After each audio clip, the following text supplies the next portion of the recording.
Hi, Pete here from the Abroad in Japan podcast. Just a quick note to say that we recorded this show before the devastating earthquake in Kumamoto and the surrounding areas, and obviously our hearts go out to those affected. Robot in Japanese. It's quite difficult. Is it roboto?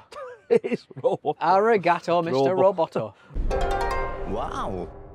Hello, welcome to the Abroad in Japan podcast. Probably the best way of learning about life in Japan without actually being in Japan. We're not in Japan, of course, because we're here on a rooftop overlooking London and a rather wonderful sight of the BT Tower and Pete Dolls. How you doing, Pete? I think we could pretend that we weren't in Japan, except we have got one of England's most famous and photographed landmarks, the big BT Photoshop. Tower. It'd be really easy to edit the Skytree in. Yeah, just Because all we do is crop around the top of the image. We're in Roppongi, and Yeah. that is the Roppongi doesn't have a view Tokyo of the Tower. Skytree. Oh, Tokyo Tokyo Tower. Tower. Yeah. Yes.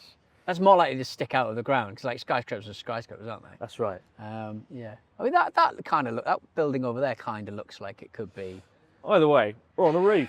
We're on a roof. Pete gave me Chris- two options today. He was Yeah. like, the studio's full with people that are good. So we have two options. Yeah. We go on roof or we go in car. Yeah. And after the last podcast in the car where Pete drove us around the neighbourhood and spoke about terrorists for 30 minutes, Yeah. I was like, let's mix it up a bit. Let's Let's go on the roof. let's go on the roof for crying Let's out loud. not have terrorists. And also let's go on the roof when everyone's having their lunch as well. That's also a good idea. Everyone's trying to have their lunch. Very trendy. We've drank meal replacement drinks, haven't we?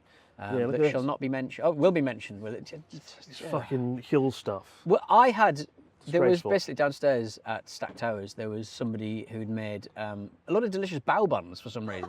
Sometimes, like the things, someone will pop round and start making bao buns. For no When are you reason. going to make sushi for the people? I've been to Japan. I can make Salmon ramen. I can make sushi. Frozen salmon I bought from Iceland, and so like everyone's having the nice bao buns. So I was like, I don't really have time. I do fancy a bao bun, but I thought, you know what, I'll get one of those meal replacement things, a bottle of Huel, Rubbish. and then Chris turns up. What's he got in his bag? He's also been drinking Yeah. Huel as well. They're not sponsoring us. They haven't got in touch. Yeah. They're not worthy of our Mate. attention, quite frankly. Yeah, enough of this. Why Huel don't they make it nonsense. taste like soup? So it's not very good. But Why like, when you're in a can't they hurry, make a soup flavour it was one? either that or a sandwich, and I chose Huel for some stupid reason. But Exactly. yeah, it's good to be on it. It's nice to get outside. And only feel the protein coursing Oh, through my God. muscles. After our last podcast a week ago, Hmm. I for some reason I was like, I'll go to the British Museum. It'll be fun. It's not fun. You did walk around the British Museum. And like, it's the busiest. It's like fucking 10 football stadiums worth of people. And I there felt are nothing. a lot of like hidey. Where do they keep the stuff that's not in the British Museum? Because there's just so much stuff and so many little kind of I don't know, man. Probably- corridors and stuff. There must be a big warehouse, like Hmm. Epping, I don't know. But like, but I came out and then I got spotted by a chap who excitedly took a photo. That's shared right. it Yeah, on you can't. Reddit. You can never have an affair. That's the problem, isn't it? You can never get up to no good. Certainly not in the British Museum. People are keeping you on the straight and narrow all over the Exactly. place. You can't go anywhere without somebody pointing out where you are. So you can't sneak off anywhere. No. That's all I'm saying. And I came out and he took a photo and he was like, I've got a date in 5 minutes. Any advice? So I was like, oh, be happy. And good What, luck with that was what you said. Good I luck was like, with good that. luck with that. And then he posted Let it. me take you over to the Rosetta Stone, and let's see what the advice of the Rosetta Stone can. Is can the give British us. Museum a good place for a date? I don't know. Is it a good? Because Because it could get very political very It's very quick. heavy, isn't it? Like it's a very You've really got a kind of Greece feel free gets to those say- marbles. yeah, all good, mate, all good. We're basically in the middle of people's lunch hour, and we've stolen all of their stuff. Brilliant. So apologies. The first and last time we. He gives still you the on big roof. licks, but I've literally watched him do. I've literally watched him do something like this at Lost Bar with everybody. You don't have a problem with that. This is a special podcast. A special podcast. A But like, special podcast. but no, it's quite cool, and it's nice to be spotted somewhere that's like credible and good. What I do you mean, mean? As in, like, yeah, at least some exactly. of You these, don't like, British yeah. Museum's got class, right? If it's like coming out of a bar or fucking Hey, Strength fellows. some Moss Burger, it's nice to come out of somewhere with a. I mean, pound for pound, you're more likely to be spotted coming out of KFC, than the British Museum, because that's only open for a few hours a day. Oh shit! Good point, actually. I won't be going there again. No, and you neither won't be going should to you. the British Museum again. It's just too busy, man, and I couldn't find anything worth looking at. You couldn't find anything think worth I was just looking lost- at. We've I was- stolen everything from the four corners of the world. Yeah, but there's no and you dinosaurs. decide- There's not enough dinosaurs. We'll go to the Natural It's too History far. Museum. You're near the British Museum. Right. Okay. Well, yeah. And then did you go and watch a film or something? You had a strange day. And then I was like, I was meeting somebody after the podcast, That's and right, I was like, yes. I've got like 4 hours to kill in London. What do? You go to the British Museum. A man who was bored was of too busy. London is bored of life itself. And then I went to the Churchill War rooms, and Yeah. and they were too full. So I couldn't you get are in, on a so- slippery. You are on a slippery slope to Fox News and old war documentaries. Oh, man, Outrageous, yeah. Good old London fun. What are we talking about today? Then? What's going on? We're talking about loads of stuff. I want an update on the Natsuki project, to be honest, because obviously my you've been God. kind of working. That's the major thing that's going to be happening very, very soon indeed. And I'm just a bit. Yeah, I so don't we know what's got happening. like I think we got like 750 entries from people. Whoa. Like, so this is the idea. People can spend a day with Natsuki, and I think already we've changed the idea a bit, because originally it was one person gets Natsuki for like one video, right? But now we're theming a video around something and having Natsuki meet several people within that. Oh, Right? I like it. So you're spreading the Natsuki around. Yeah, there's more Natsuki for everyone, It is, yeah. and we get to do more stuff. So that's kind of cool. Yeah. And Any? I know you can't talk about any of the ideas you've got, but you did mention one person in particular who did get in touch at one point, and I was very excited about somebody offered to, oh right, yeah, I can't talk about that, but like No. somebody offered to show us around somewhere very impressive, that. So. All right, yeah. and so I think we had a call with them, and then we weren't entirely sure they had access to that place. Yeah, It's sort of like Pete Dawson messaging in and being like, I've got access to NASA, and you're like, wow, amazing. And then you talk You to Pete can- Dawson and he does not have access to NASA. Modern life is all about bluffing your ticket until you can bluff your ticket no more. And I may have pretended that I was a proper radio DJ when I, dragged you and Natsuki in the first time we met. So maybe that's how that all. Well, kind you of had the put setting, together, yeah. you had the actual real radio studio to prove it that time. Yeah, I did. My security pass did work. So. But we've also That's had, I think, like 1,600 entries for beyond, like the UK as well, for the Right. next series. Yeah, nice. So it's exciting. It's exciting. I saw It's very somebody left a exciting. comment like, I won't be watching because it's not in Japan. I was like, well, that's fine. It's like, That's absolutely. But it's one of those projects that like I've talked about doing 5 years. If I don't do it, we'll regret it until I'm dead. And I would say one of your most successful series was Natsuki in England last time. Anyway, no. that's going to be. So, You're just saying that because you're in it. You're biased. was I in it? I don't think I was in it, was I? I don't think I made the cut, as Natsuki the usual, one of movie? your projects. Was I in Natsuki the movie? Yes, in the fucking radio studio. Was I in that Yes. bit? Oh, Yeah, well done me. What? How I'll do you put not it- remember this? Put it in my IMDb. Yeah, man, it's very exciting, very risky, but I think it'll go all right. The stuff Yeah. we got lined up, some of it, I'm kind of like reverse engineering it and like thinking, what would we want from like a trailer, right? What would you want to see with this series in the trailer? Natsuki like getting out of a helicopter, Natsuki meeting Getting the out king, of a crate. Natsuki Like he's been flown over. from the British Museum. Yeah. Oh, brilliant. Break yeah. it out. In the back of the like Indiana Jones and the British Museum. You sort of crack Yeah. it open. So I'm kind of like, you go there and you sort of reverse engineer it a bit, but also it all comes down to the people and the places. And we've had some really interesting stuff. Like I own a hotel in XYZ. Does Natsuki want to come and run the hotel? And like that's something Nice. that would like be really cool, right? Yeah. Like Yeah, watching yeah, Natsuki yeah. try and run a hotel like Basil, sort of Japanese Basil Fawlty. Yeah, I wouldn't eat anything he prepared. I just No. feel like he might fall foul of the of just general. But I'm really excited about the whole project. When's it gonna be? You're gonna be recording it pretty soon, and then it's gonna come out sort of September time. Hopefully. I think we're going to edit it in September. And the biggest lorry in the world. What are they? It's a lot. They're reversing a fucking aircraft That's carrier. the thing about lapel mics. You don't know what they're picking up. You don't know what Adobe AI podcaster fixer can fix. It's true. Big news in my life, Chris. Something we discussed a few times on the show is my camera. You got it? I got it back. Hey. My camera. And I did say, I tell you what, I didn't write it down, but I did say that I was going to shout out the company that actually did it, because we every now and again we get sponsored by people. We talk about their products and stuff, but it's actually quite nice to sort of, give a shout out to something we've personally used in a little while. That isn't Huel. Say again. That isn't Huel. Isn't Huel? Yeah. that Don't isn't buy Huel. Yeah, I They didn't don't know what. sponsor us, you're I'm not not allowed sure. to buy I'm not sure. It's just called Lost Item Delivery, the company. But you know what? I'm going to give the email address: lost.and.found.search.team at gmail.com. And this is a Japan-based company that got It's a your camera. Japan-based company who basically got my camera from the Dogenzaka police station after APA just held it for like 2 days and went, get rid of it.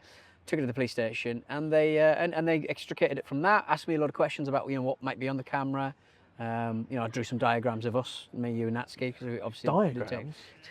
Bed, camera, lost. Fucking hell.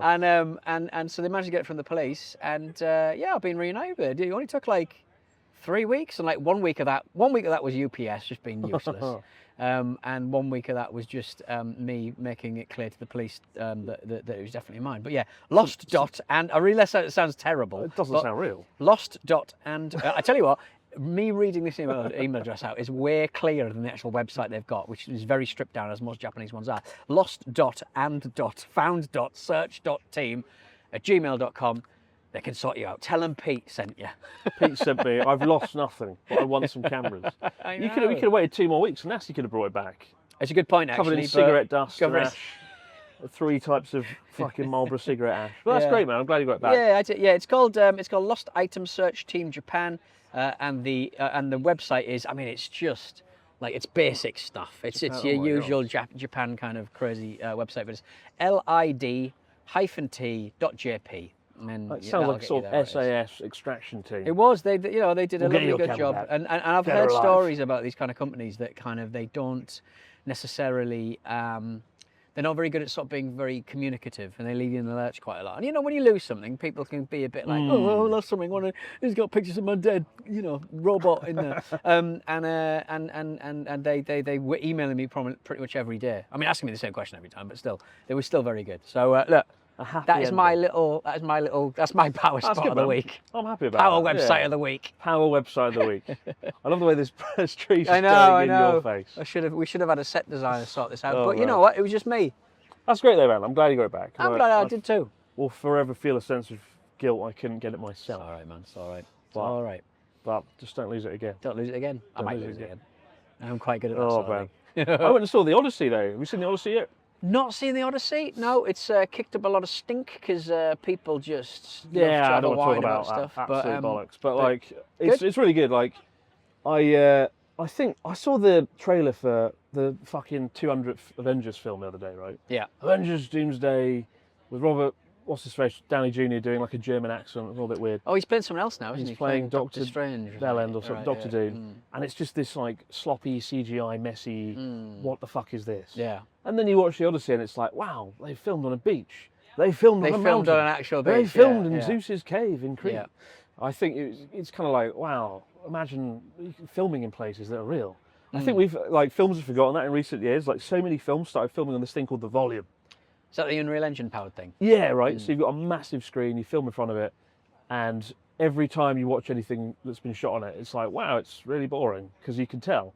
But it's not. There's no like depth to the image. There's no like, you can your mind. I think your eyes can sort of realise figure it out, right? Going yeah, on. I thought it was dropped like a hot pie. Like it was like really people were just talking about, and I was very impressed with the technology, the way that it's the speed in which there's like no latency in the camera, like the virtual camera goes like that, and it just rotates the field and stuff. It must be very discombobulated for the actor, but. I'm glad that I mean, it's very expensive, this sort of thing. But it does mean that these films have to succeed. Yeah. So there's no place for a sort of mid-range. Remember, like when Fight Club came out, that was like a mid-range action film. When I was wasn't it? 9. And you were 9. I remember it I was 18. But like, it just kind of like there'll never be like I feel like there's never going to be a time when that is just shot in like a car park. Yeah, they're just shot in a basement or a car park, right? Yeah. But I've been Fight Club's amazing. But no, just like. I don't know why more film studios aren't just filming on location. It's such an easy win.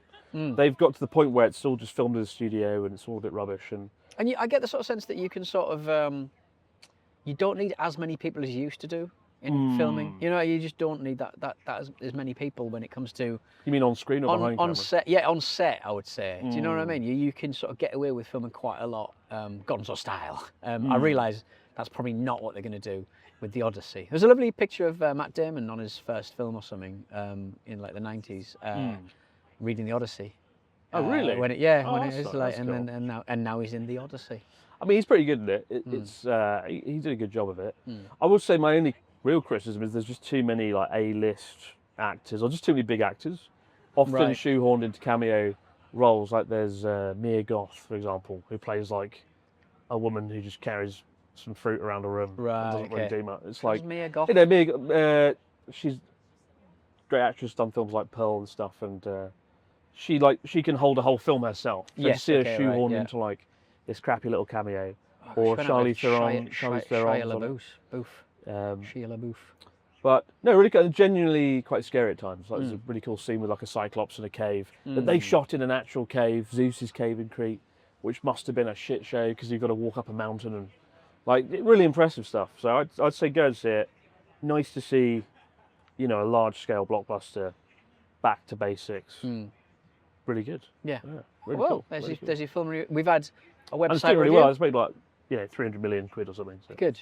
Well, that's the thing with like films. You just sort of go, like, if you really like a film, you hope. You shouldn't really care about the box office. You kind of do because like you want the people involved. I mean, Nolan won't be short of work, I'm sure, but It does matter though, because like like Blade Runner 2049? Obscure numbers. Yeah. 2069? 2049? I don't know. Shit, I think it was 2049, the sequel to Blade Runner, right? It didn't do well. Critically, it was Annoying, great. that. Very annoying that. Yeah, and so it's like, well, let's not bother doing another one. Yeah. So it does matter. It Yeah. does kind of matter. Yeah. But yeah, really cool. Really exciting. Go and watch good it. stuff. Go and watch it on a big silly IMAX screen and Nice. get blown out of your chair because the Yeah, sound with design's sort of mental. like with sort of period pieces like that, do you find like IMAX just a bit too big for something like that? Do you know what I mean? Well, just a bit- it's all shot on IMAX cameras, so May as well, I suppose. Yeah. I don't, you know, I saw it on IMAX and I didn't think, oh, if it was smaller, it'd be a problem. His head's massive. His head's still the Massive. size of a fucking glass, so like, but no, fair play for actually shooting it all on IMAX. Yeah. I think it might be a little bit gimmicky, like, oh, it's bigger screen. It's Like, like I when 3D glasses came in and people were just concentrating on things like the lens and stuff. Yeah, if Nolan starts doing 3D, I wonder if he could pull it off. How much he brings back a 3D. Or he just continues filming everything, whether it's IMAX or not, he just films everything in 4:3. Just everything's square, nice and square. Yeah, it works. It works. Go and watch it. Go and watch Okay. it. Right, Good. what's the story of the week? Oh, I've got my phone. Story of the week. I can do it if you want. I've got my big screen. Oh, I bigger don't than know, would you rather bigger read than that? IMAX. It's Bigger than Pete's IMAX. Or you laptop can just screen. use my laptop. Oh, no, you read it. I like this. I can sit and relax. And All right, yeah. John O Soak from up the- drink your non-Huel drink. John O from Colorado's got in touch. Dear Crafty Chris and Punchy Pete, 2 years ago, my wife and I were fortunate to celebrate our honeymoon with a whirlwind 3-week traverse of Japan. We started in Sapporo for the snow festival and rode the Shinkansen as far south as Osaka. That's a trip, innit? That's a trip. That's a piece of Visiting Aomori, Iwate and Kyoto for our departure from Tokyo. While wandering aimlessly through Higashiyama Ward in Kyoto, where our rented Machiya was located. Is that a car? Machiya? Machiya. Horse, It's a Machiya. wooden townhouse. Good. Glad we knew that one. We came across a Everything quaint- has to be a car with you, doesn't it? I don't know. The Machiya. Machiya is 4x4. The Subaru Toyota. Machiya or something, yeah. That's actually quite a good name. We came across a quaint park divided in half. One half was a typical playground with swings and slides and the like, while the other half was something we weren't sure to what to make of. Being a closed gate, there rose a dramatic dome-shaped hill with a large stone sculpture stone on top. As we stood staring, we were approached by an elderly local woman. I turned to face the woman, and she silently smiled and gestured with her hands, palms together in a praying fashion. I smell a cult. Always a cult on the way. Oh, no. I instinctively mimicked her and began to bow while she lifted 2 fingers in front of my face and gently swiped my eyelids down. What?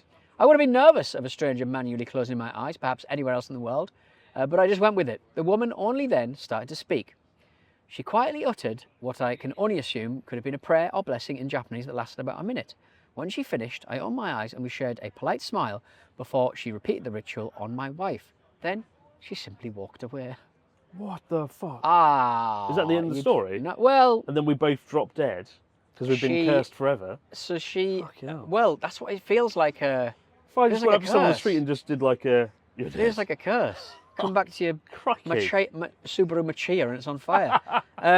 My wife and I were dumbstruck as to what had just happened and returned our gaze to the domed hill. That's when we noticed the informational plaque written in Japanese and Korean. We used Google Translate's photo function and noticed this hill was a small kofun.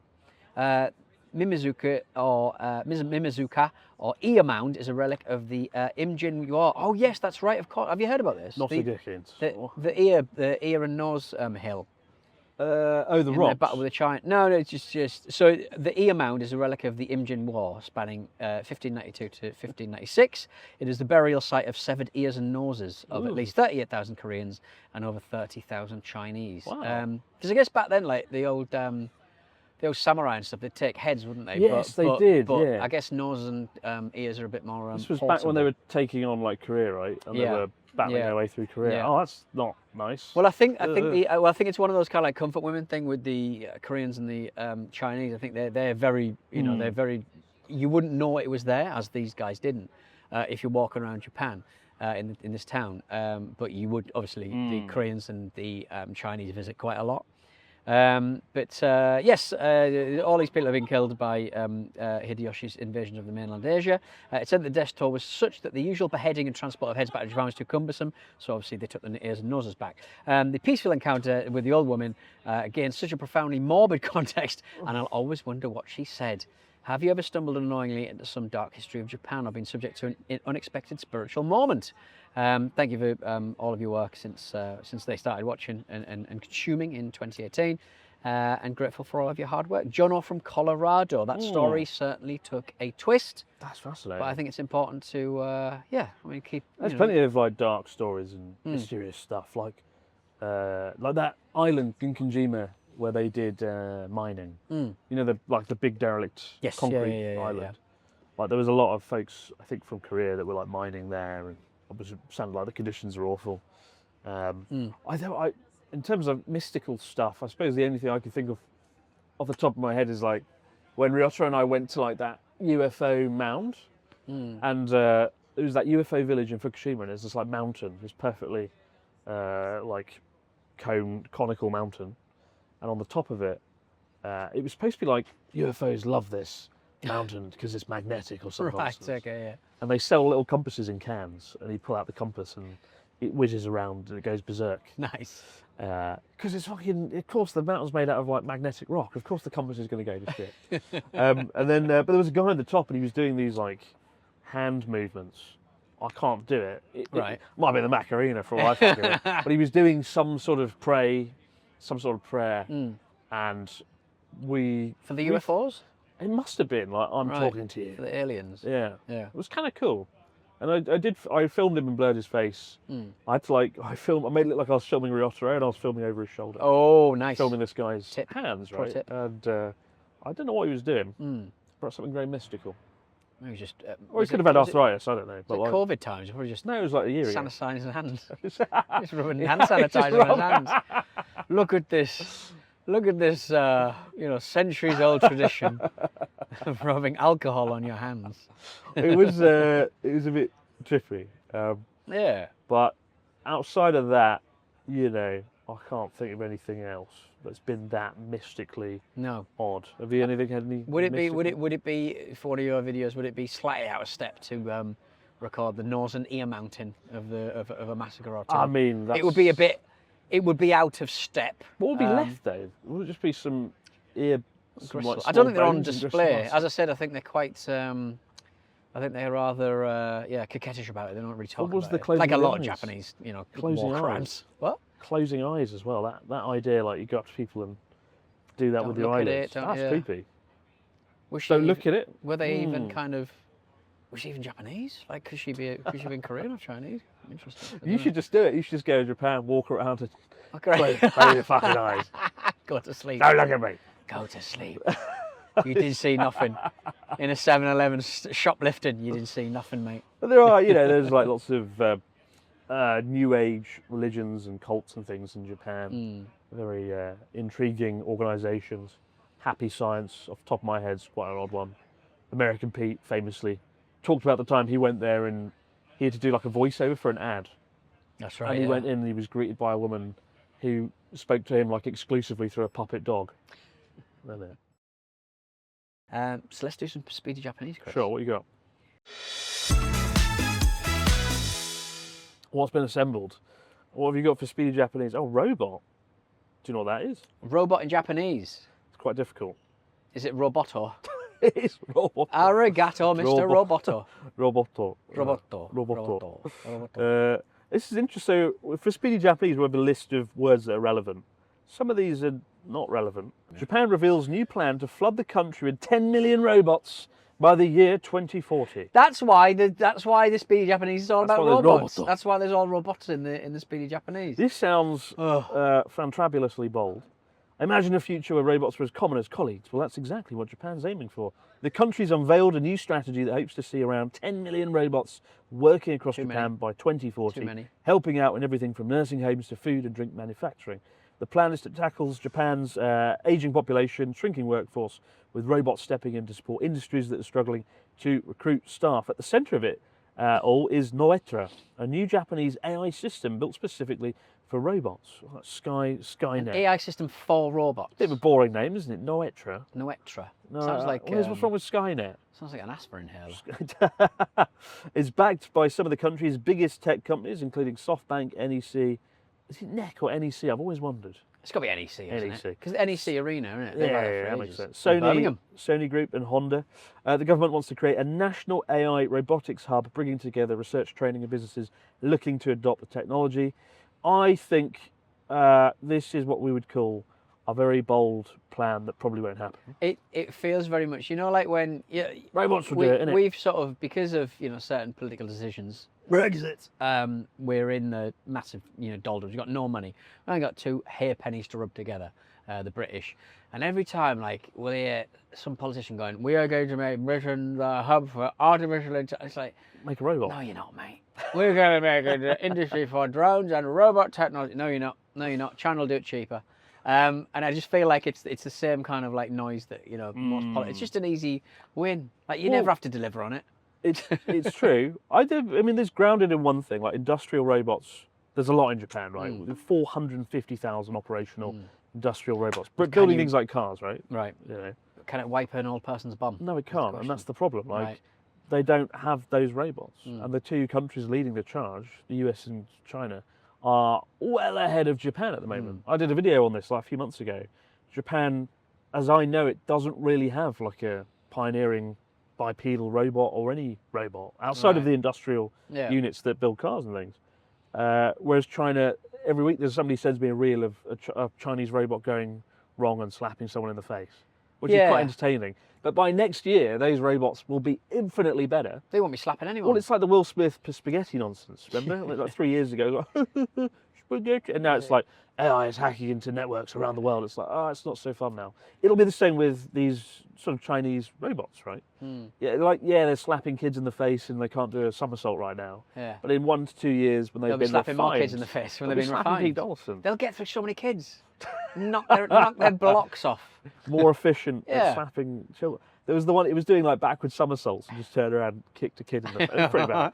But it's gonna, they're gonna probably go somewhere. But Japan needs to actually invest in this. I get the sense that you can't be like, there's going to be millions of robots, it's going to fix all our problems.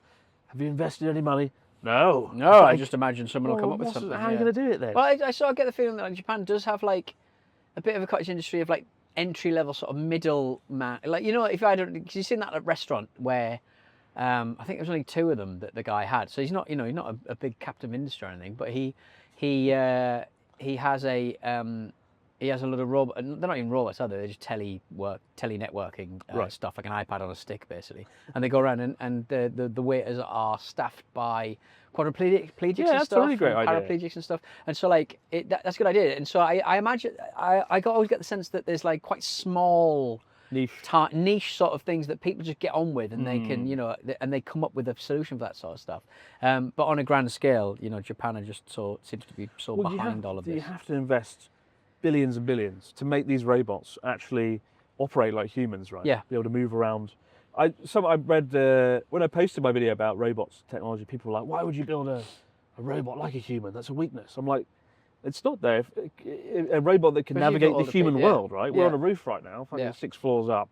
How's Sir Killalot going to get up here?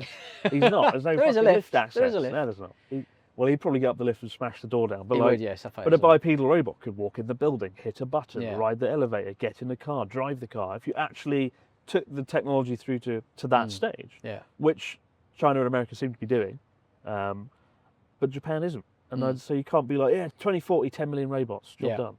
you have to back that up with something. Well, especially because like they're uniquely positioned as well compared to America in geography. To get the components and the things that they need. You know what I mean? Like they're not going to be fucked over by the Strait of Hormuz. They're not going to be fucked over by it's like geopolitical situations that may make it very difficult to get stuff from China. Well, the only way I could see this happening is if they imported 10 million robots from China, and already that probably won't go down very well. No, having 10 million units in your country they could have from another country. in. Well, genuinely, like yes. Yeah. If I was China, I'd probably be like, let's have a switch where we can just take over all the robots that we're hiding the code. Shall we put a kill switch in? Rumours about the ears and the noses. Yeah, put them in.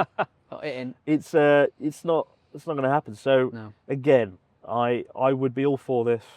It's a great way to potentially combat the shrinking population and actually do something there. But I've not ever seen anything to back this up yet. No.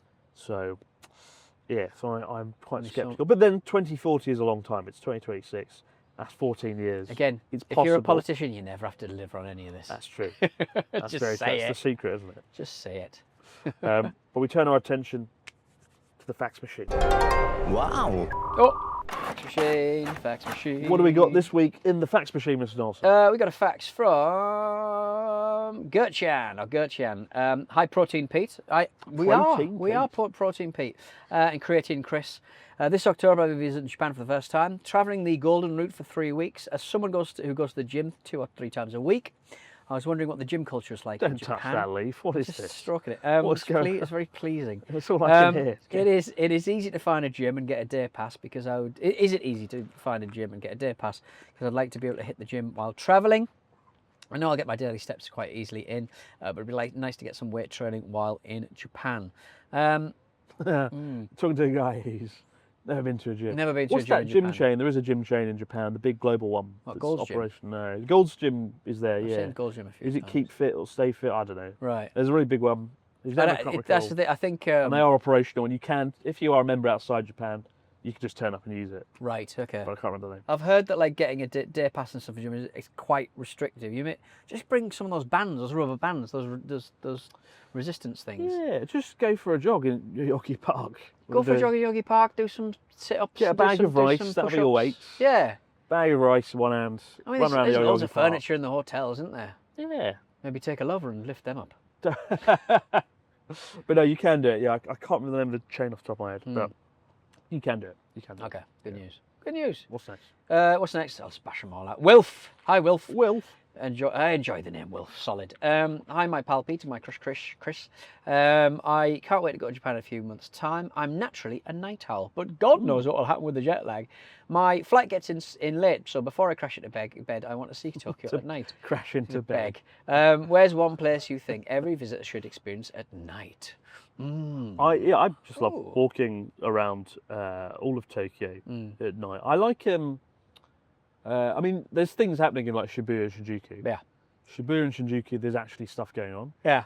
But I really like Asakusa, that neck of the woods, because you've got the river, right? The old Sumida River. Walk down there, watch the sun come up, stumble around Asakusa. Sensoji Temple's really nice at night. It's kind of lit up and it's empty. So I always go around there. Did you? You what? You got emotional. Oh, well, when I used to get the night bus down from Yamagata, I would get off at Asakusa and I'd just walk around at like 5 a.m. Dead. Get a McDonald's McMuffin. Get the sausage egg McMuffin. Do they taste the same? Taste better. Because I find the eggs just not for me. Not for me, Clive. Don't fuck about. Get the McMuffin. Get yourself a sausage egg McMuffin. And Get yourself a walk Tokyo around. sausage and egg McMuffin, Wilf. Yeah, all around town. It's a perfect start to a day. Perfect start to the day. Walk around Sensoji Temple before 8 million tourists arrive. Yeah. I mean, it's genuinely like really nice. The streets around there, you have folks like washing down the streets in front of the hotels and just getting the day ready, pruning some flowers. Lovely place to take time to take photos as well.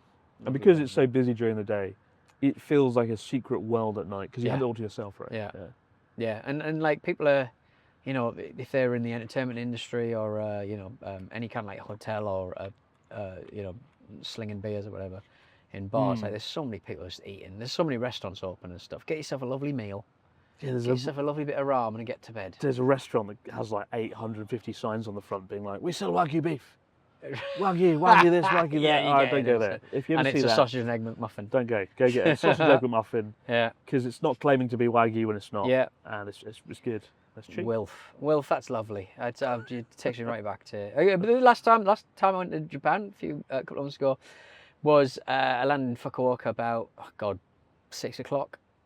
Got to my maybe a bit late, maybe it was 7, but got out and about at about 10, and I just walked. And I tell you what, I just got a can of lager, and I just strolled the empty streets of Fukuoka, and it was very pleasant down the river. Down, it's Tenjin, isn't it? Yeah, Or is that called? Tenjin. Yeah, Tenjin. I will. I mean, because I've lived in Japan so long, some of that magic has gone. But I will never forget those. At least the first few years, walking around places in Japan, countryside or city, at night during the morning, especially in the morning when there's nothing going on. I used to get quite emotional. I remember That is tiredness. It was probably tiredness. I remember we had like a Halloween party, like November 2012, my first few months in Japan. And we went to my friend's house afterwards after a long night out, everybody hungover. And I felt quite sick at like 4 or 5 a.m. I just got up and trudged around this like remote kind of village in the mountains of North Japan. Just like people walking around with the streams and things, and just the sound of nature. And you felt like the worst man in the world. I That's was always like, the way. To be fair, one half of me was like, this is beautiful. The other half was, I'm trying not to be physically sick all over it all. But like, I just felt like, wow, this is a long way away from the UK. This is so different, such a unique culture. And just taking it all in, soaking it all in. Do that. It's fucking brilliant. Yeah. Lovely. And I'd been there like 3 months at that point. So 2 weeks, you'll certainly feel it a lot more, I think. Yeah. If you're there a few weeks. Or we'll be down in the studio for the next episode, hopefully, because the roof has its quirks, but I prefer the Has studio. its charm, I think. Has its charm. And fun fact, they're going to turn that into a hotel, the big building behind us. But that's the story for another day. I took a penalty against Peter Shilton in that, There you go. in that thing. I don't know. He Who's said- Peter he Shilton? said- Who's Peter Shilton? If it's not Michael Owen, I don't know who it is. Or David A Beckham. very, very successful goalkeeper. He's no David Beckham. But on for David Seaman. But not for now, David guys, Beckham. have a great day. Yeah. Have a wonderful afternoon. And we'll see you next week all over again on the Abroad Japan podcast. Bye for now. Ta-ta!